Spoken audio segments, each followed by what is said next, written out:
Hello, screenwriters, and welcome to the Writing for Screens Screenwriting Step-by-Step Project, episode number 87. And I am coming to you through my webcam, apparently by accident, because of a problem here.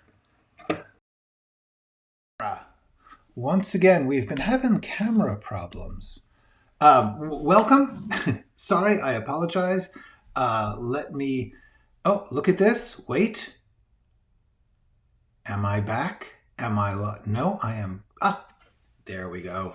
A better image. Okay, cool. I come to you every Monday through Friday at 3 p.m. Pacific Standard Time, if I can make it. And I am here to demystify the process of writing a script. I'm showing you how I write a drama pilot script, starting with the rough notes, then into the outline, and then the rough draft, which is where we are now, and then the polished draft. That is what I am taking you through, letting you look over my shoulders and share my screen as I work on this, in the hope that I can teach you something that doesn't seem to be taught anywhere else, which is just what the everyday, step-by-step, workaday process of writing a script is. This is not the only way to do it. This is not the best way to do it. It's not the official approved key to success thing. It's just how I have figured out how to do it that I think might be helpful to you. I worked this out in my 25-year career as a Hollywood TV and movie writer. And now I am showing you guys how to do this stuff because it seems like it might be helpful. Hello, Mally MFC. It is good to see you. It is good to be here. Yesterday, I had an existential crisis in this script. Because I realized I do not know how it ends. And if you don't know how it ends, you don't know what the character's arc is, what their story is, what they are trying to accomplish, and what they end up either accomplishing or failing to accomplish or learning or changing. All that great stuff comes from the ending. The ending is everything. I believe I have a card about that. Hold on. Let me look. Yes. The ending is everything. Without the ending, you really can't make any other good decisions. Hello, 99 Precinct. Welcome. I am glad that you guys are here. Guys being, of course, a generic term for human beings, not men. So anyway, here's the deal.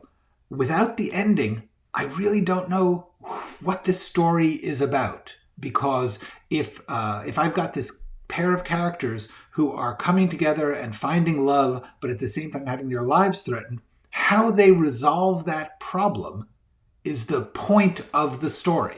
How the story gets solved or failed to be solved in one way or another, that's what defines what it's about. And I hadn't thought about that. I had not figured that out. So today I did some work on that. And I'm going to walk you through what I did because I was thinking, holy crap, I have gotten myself into a place I don't usually go, which is I started writing without knowing the ending. And I've written some good stuff, but that stuff, and with a series, sometimes you can kind of get away with this because in the pilot, you're just asking the questions. You don't have to really know the answer. But the truth is, you don't even know what questions to ask if you don't know where you're headed. So I asked myself some key questions. The main one is, what is the decisive act? What is it that ends the story? What action do they take? Do they kill the villain? Do they turn him over to the police? Or her, depending on whether you decide that Xena or Deacons is the real villain. Is it about getting the proof or deciding to walk away from something? These are all possible. I thought it would be really cool if it was getting Xena to look on turning herself in as a way to become famous. And I'm just going to take a quick copy of that. And I'm going to paste that into the series outline, the outline when we get to the ending, because this is just something I want to know.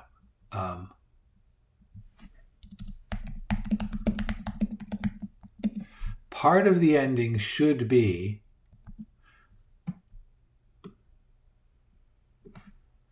like the idea that getting getting Xena to look on infamy.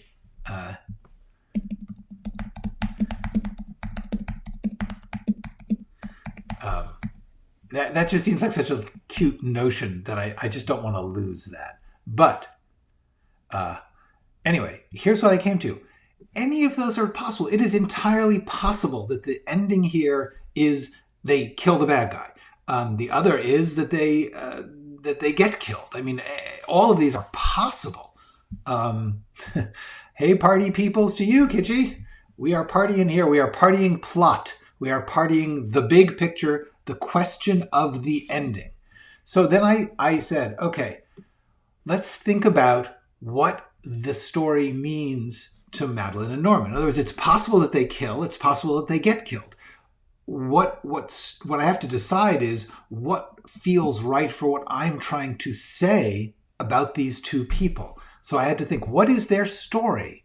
Leading towards this ending is two people who get a new chance at life when they get dragged into a deadly struggle between a group of web sleuths, crazy people, and a serial killer.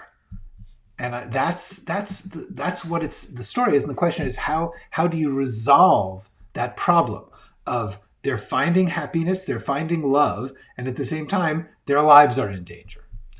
And I thought, well, what do they want in this circumstance? Their lives are in danger, but they've finally got good things happening in their life. And what I saw is, this is it. They want to get the hell out of this mess. They want to live and not to be killed. And that's the big picture thing. So I put that into the overview.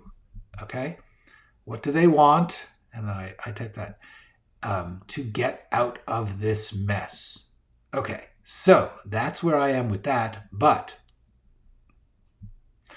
the thing is, that's kind of vague. Wanting not to die is not enough of an action. It does not define the ending. It does not even define what the story is about. Because if a story is about how you have to kill or be killed and so you kill, that's one version. That's the usual Hollywood version, frankly, which is bugging me, honestly.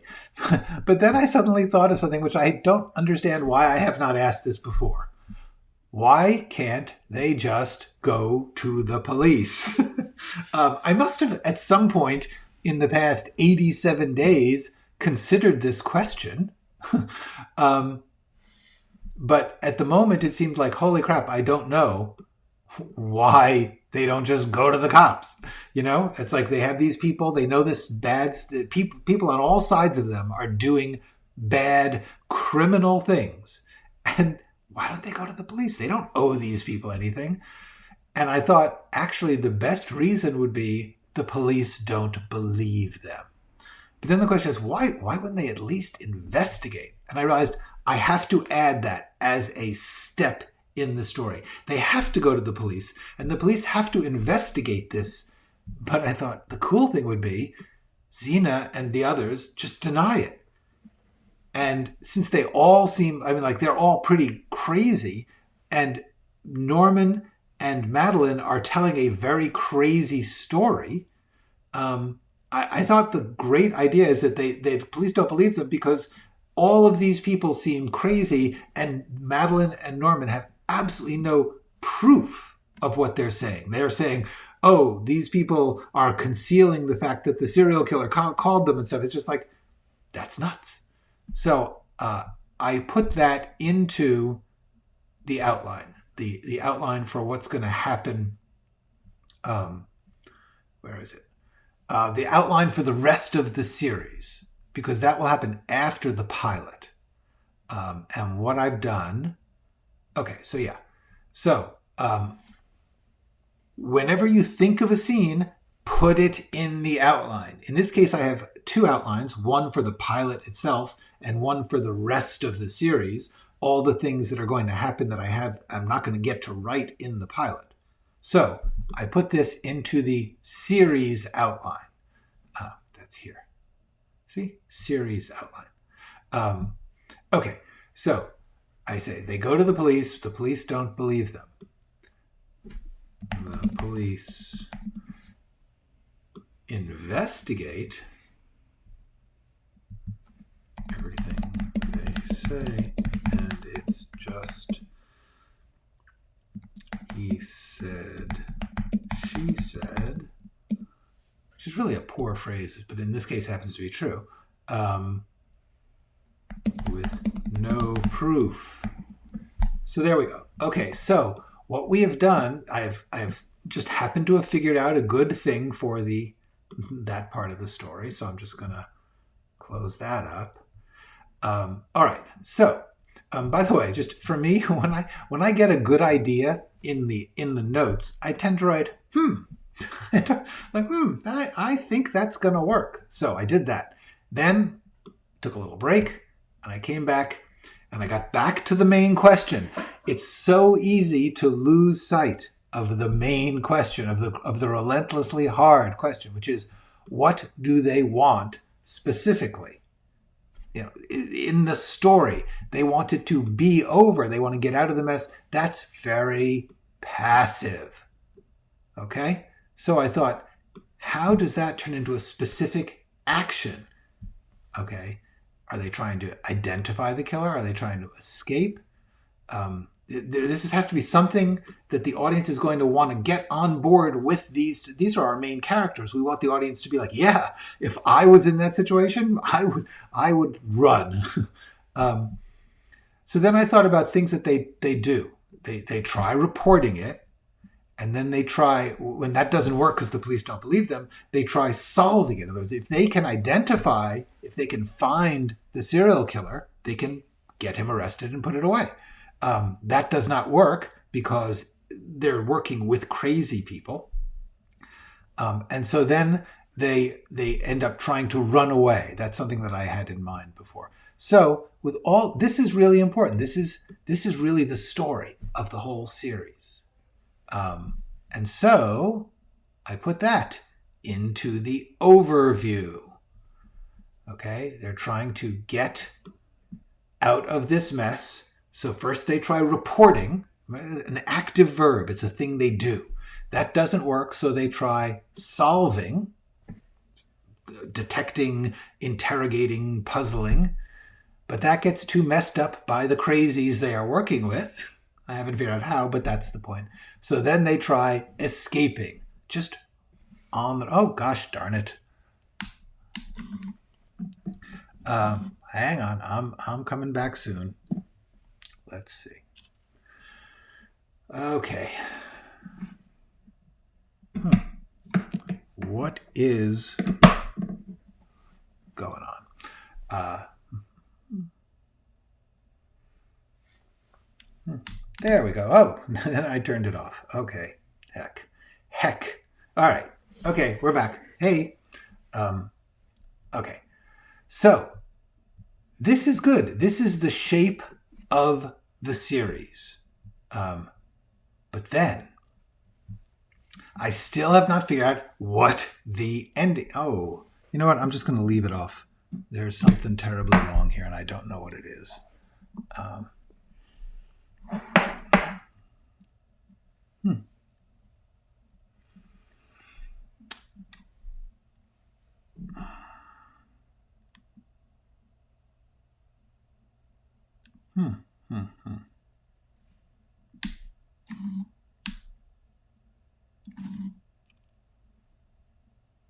I got a full battery. I don't know what's going on with this thing. I apologize.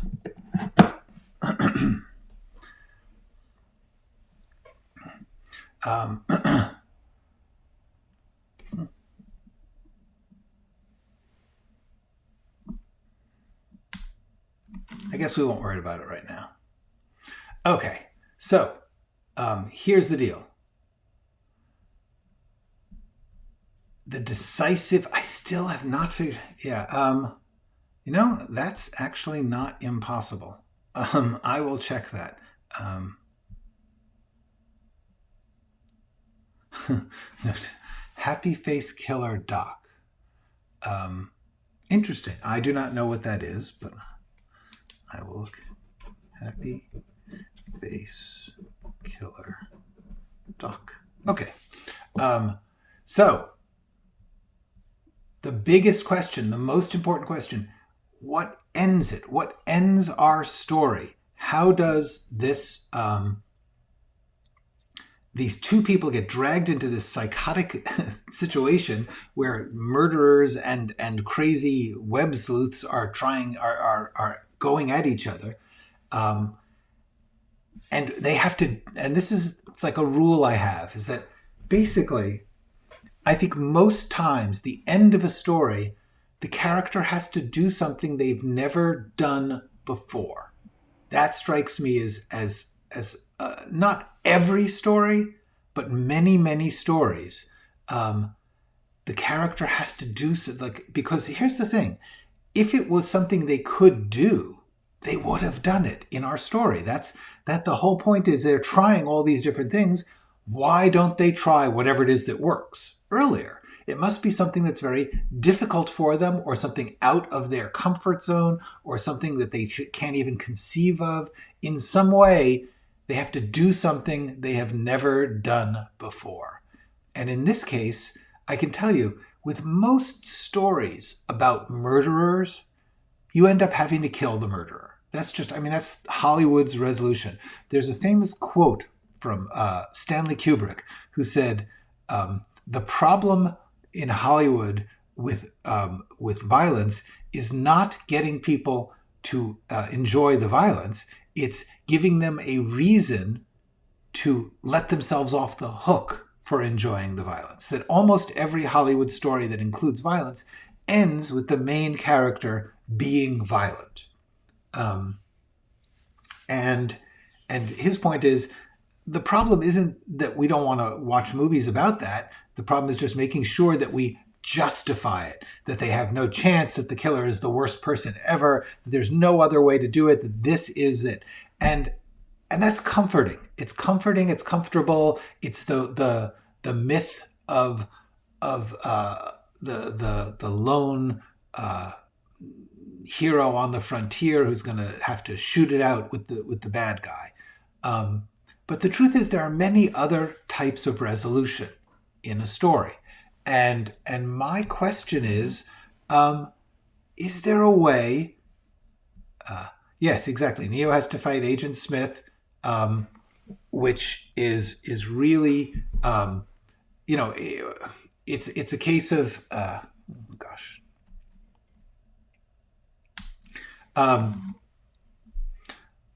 he doesn't really kill Agent Smith in the first one. He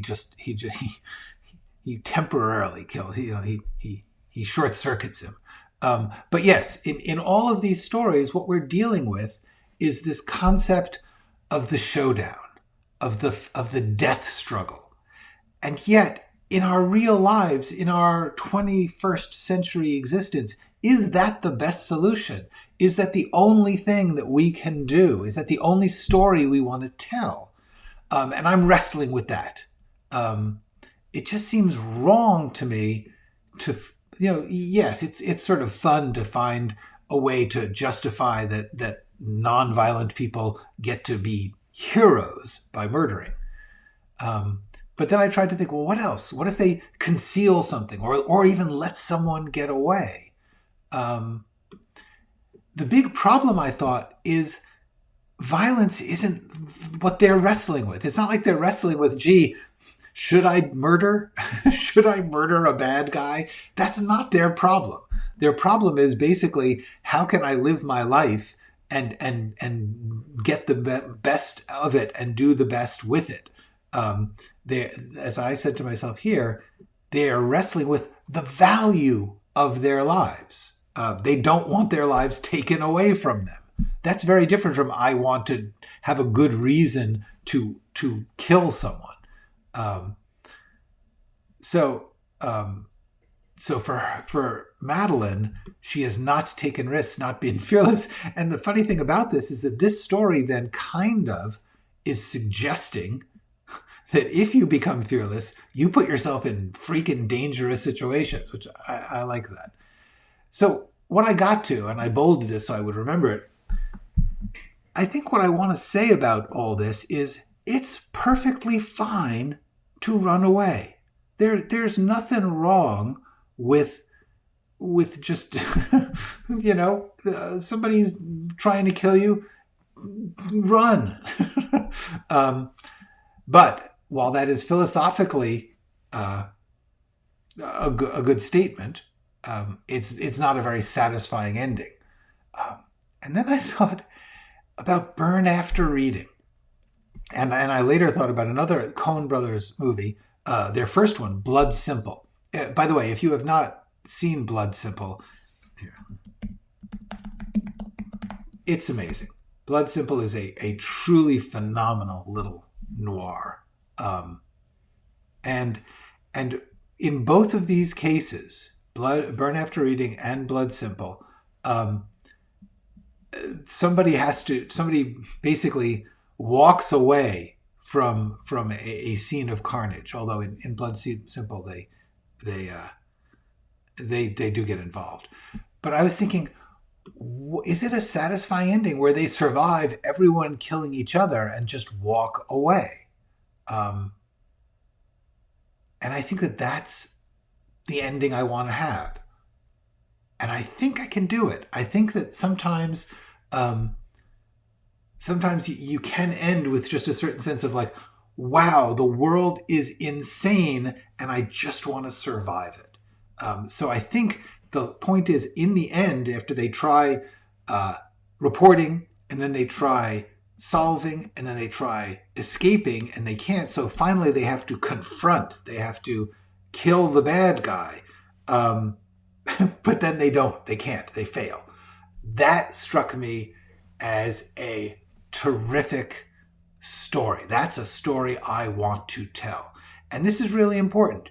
The whole I did this new video which I would like to recommend, called Instinct, and I would ask you to watch it because it explains what I'm doing right now, which is I am trying to figure out what feels worth it to me. I cannot say that this is the most important thing. I cannot say that this is the one that is right for everyone. But when it comes to what do I want to live with? What do I want to put my time into? And what makes me happy as an audience of this project? This is what it is. So let's check the overview because that's where I put it.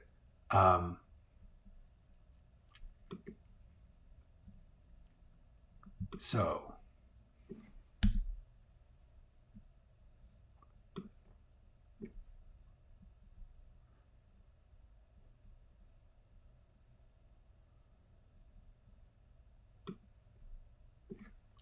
now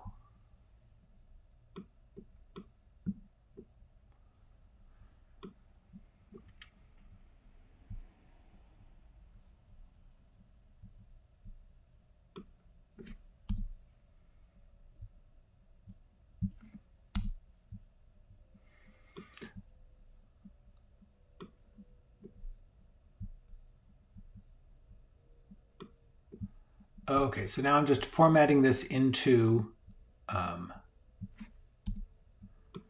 the same format that I've been telling myself the story. See? So now this is the story. They're trying to get out of this mess. They try this, they try this.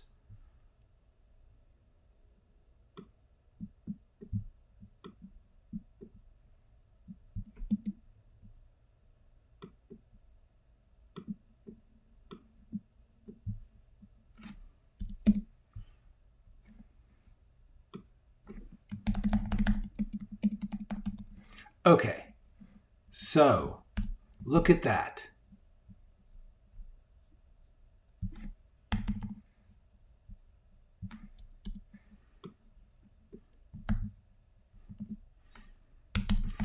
That's my story. Okay. Here we go. I now know what this is going to be. This seems to me worth fighting for, because it's a fight to write a script like this. It's or any script. It's a struggle to write a script. It's a fight. You need to say, I need to know what I'm trying to accomplish. What I'm trying to accomplish is a story where these innocent people get dragged into madness, and their triumph is to survive. And I like that. I like that story. And thank goodness we are living in this weird moment when that's an acceptable story. For a long time, I don't know that you would get away with it. But right now, in this weird era of different types of storytelling, I think I can.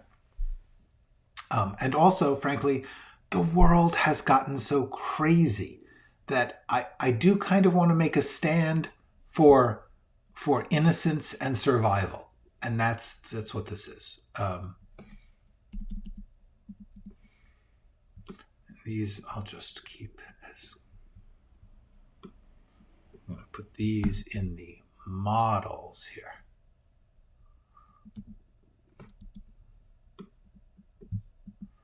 Okay, two. Okay. All right. Whew, look at that.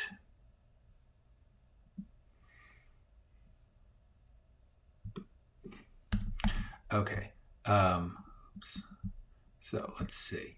Meanwhile, Alexander has written an essay here. Let me just look at this. If Norman is all about doing the honorable thing, so you do it right even when there's no one watching a reward, right? No, that's not at all right. That's what he says, but it's not at all. It means what the problem is that Norman is about, frankly, scolding other people because he disagrees with them. Yeah. Yes, it is true that he does learn to attach himself to care about Madeline. That is true. But it's not about honor. It's about the fact that he's frankly selfish. He's self-centered. Not a problem. There's no reason that you would keep the full concept of this story in your head over the past months and in the months to come. That's why I do this. That's why I do this overview thing, so that I can remind myself it's about this couple who fall in love when they get involved with an online amateur crime-solving community whose hunt for a serial killer provokes the killer to come after them. In other words, it's about this innocent couple who are falling in love while caught between two insane other groups of people or forces. All right. So, that's good. We have accomplished something, and now I go back to my notes because I wasn't done. Something else had gotten on my mind. By the way, we need more stories like that. I think so too. Thank you. And Alexander, by the way, just to note, don't Alexander, that was not a bad story at all.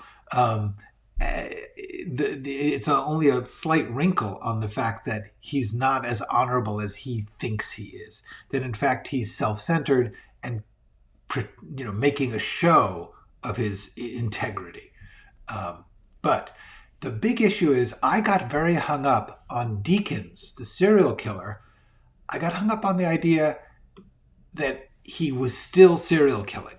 And this was a big issue, was that I honestly don't remember why. It's months now.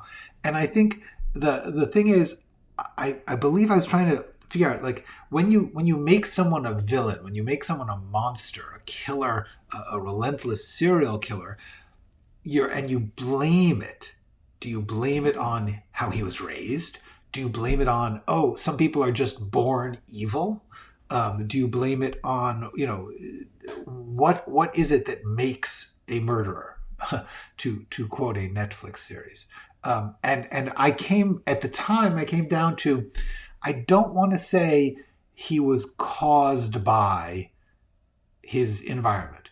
At the same time, I didn't want to say, some people are just evil and should be eradicated. So I was really wrestling with this. For some reason, I came to the idea that he should be very, very relentlessly, horribly scary, which he can be. But the idea that he's still serial killing takes away one of the coolest elements of this idea, which is I wanted them to be going after a retired serial killer. I thought that is such an interesting story. It came to my mind because there's a spate started by Mary McNamara's book, I'll Be Gone in the Dark, in which she was hunting the Golden State Killer who had killed back in the 70s and 80s, and in fact at this point was an old man. But they discovered who he was through his DNA, through Mary McNamara's amazing, relentless true crime sleuthing. An amazing story. But I just kept thinking about this idea of this guy who's used to be a monster and now he's old and retired and he doesn't do it anymore. And I thought it's sort of like the dark side of Unforgiven, which is dark already. I don't know if you guys know Unforgiven, the Clint Eastwood Western. It's actually really good. Clint Eastwood's movies are so uneven, and some of them are so bad, and some of them are really good. More are bad than good, but Unforgiven is amazing. And I actually want to put that in the overview here. The story of Deakins is it's sort of like Unforgiven. Yeah. Okay. Good. So the idea is like it's sort of like what happened when recently they caught some concentration camp guards. And these people were like 97 years old at this point.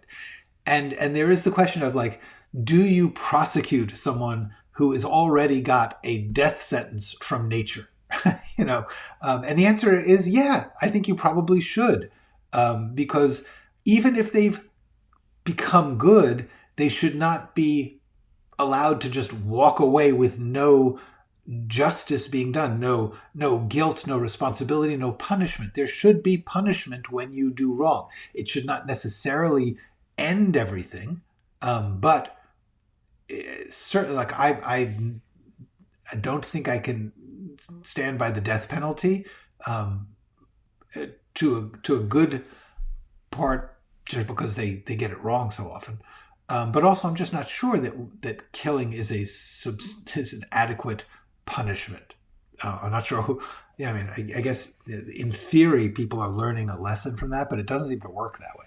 Anyway, my point is, I want to tell a story of a retired serial killer. That's really important.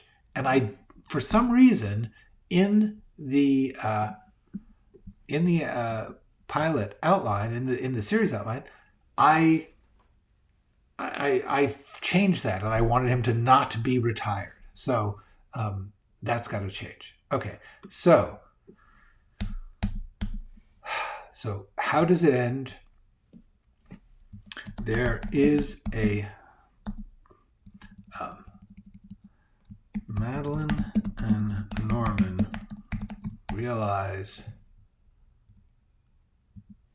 they can't run.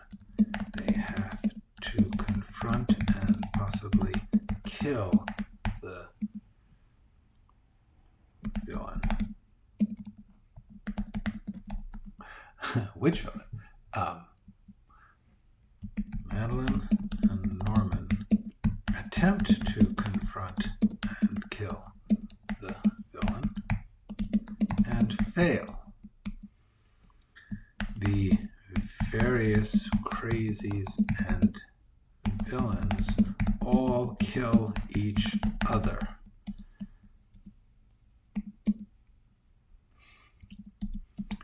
Madeline and Norman manage to survive and leave. That is the ending.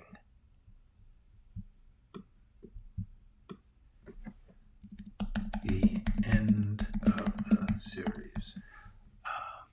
Okay. Is is interesting because I am recognizing that this is the same shape, the same story as my very first script, in the sense that it's about a couple who are dealing with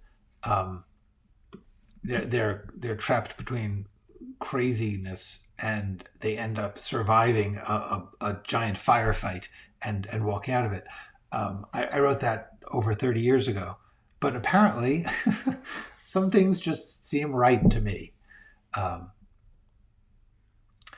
So now there's this question, which is not yet resolved. Okay.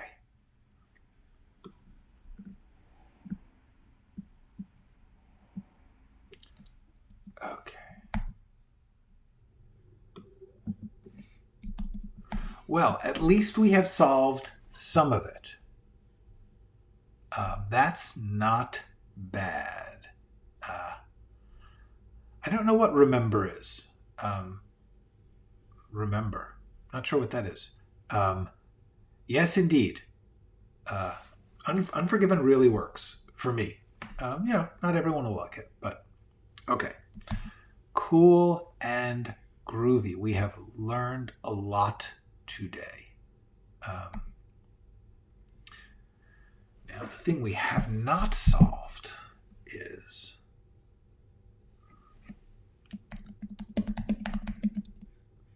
final villain, the boss battle. Deacons or Xena? That's a really good question, Glenn. Like I have said, I kind of feel like Xena is worse than Deacons. The fun thing is, by the way, that I'm never going to get to write this, but the idea is Deacons is an old man, and he was a poisoner, so he is now got a gun. And Xena, I think, I want this to be sort of like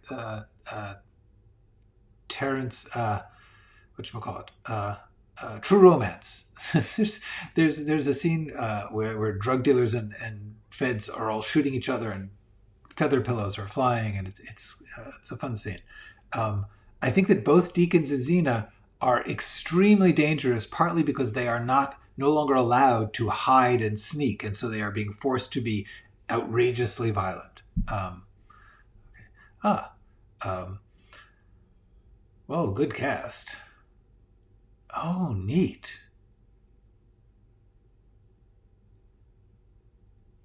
Okay, that sounds good. I'm going to look into that. Hold on. I'm writing things down. Remember. Let's see. Hunt. Cool. All right. Well, in a sense, the whole point is that it's both of them. That's kind of the answer here, isn't it? That they are both. They are caught. Yeah, that's a good point, Glenn. You have figured something out. The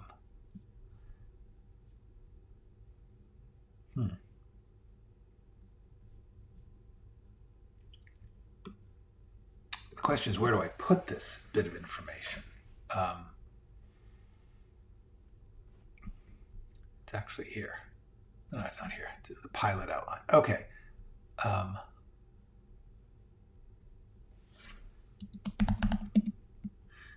Deacons and Xena are equally dangerous. No longer able to sneak and plan, they have become outrageously violent.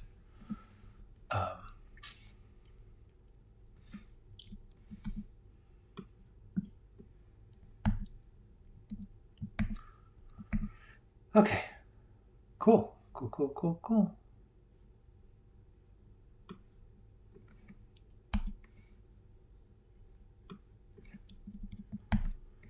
right. This is all the end of the series, so we're going to make this just notes. Look at that. Look at that. We have figured out where Madeline and Norman are headed.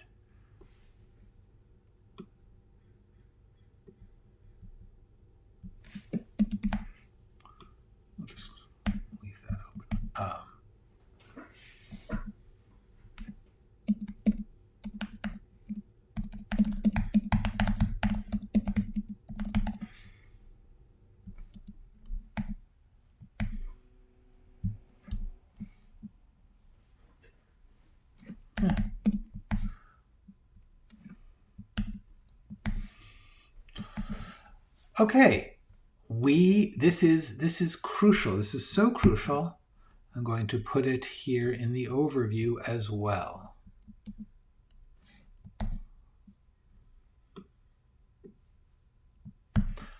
And I'm going to put this in the series outline because at a certain point, hold on, they go on the run. I've got this here, so okay. Look at that, folks. We have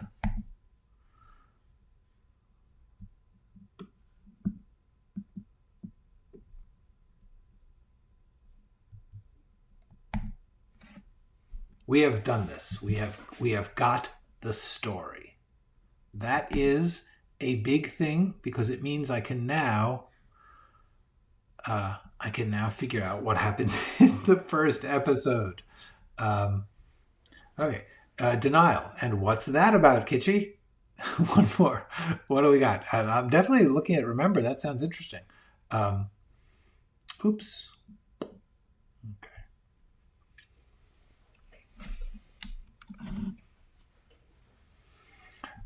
So while we wait for Kitschy to give us a plot summary on that, let me see. Overview. Good. So now we're back to pilot outline. Okay. So I no longer need this here, actually. Well, look at that. Whew. I feel better. Oh, hey, my other camera's working. What do you know? Hi. All right. I sound like Matthew McConaughey. We have accomplished a lot.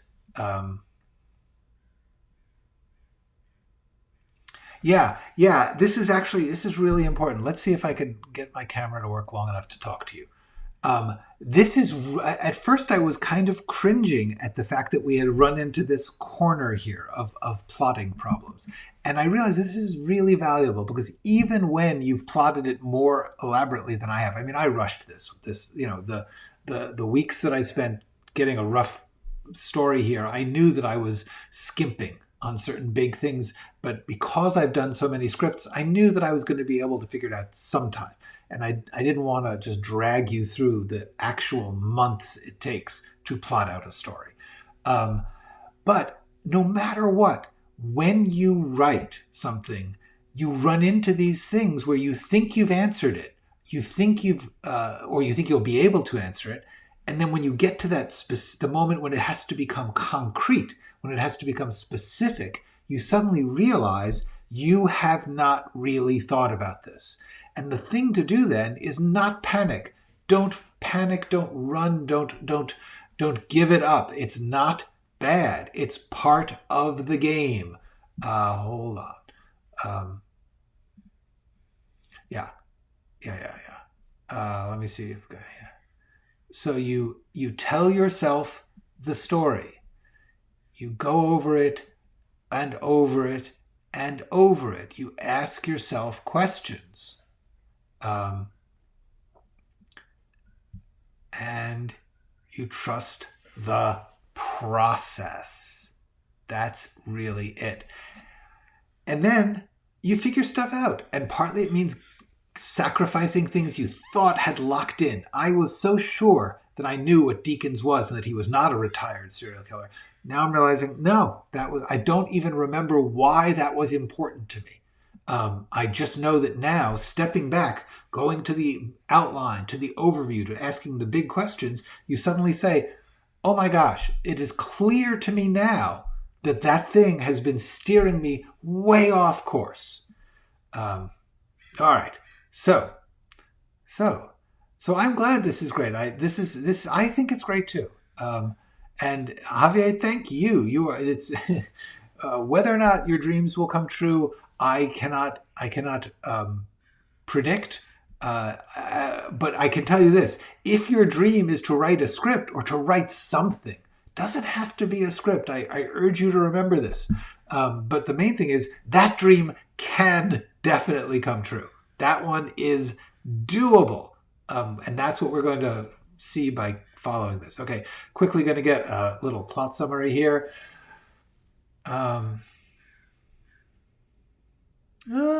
Interesting about that kind of denial. Okay, gotcha. And this is a movie? Interesting.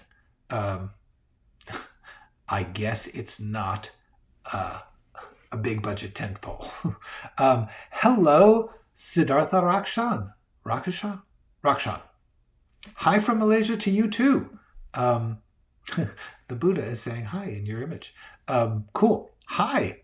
I'm very glad that you can be here. Anyway, guys, people, all you people. Sorry, it's an old expression. I'm an old guy. Person.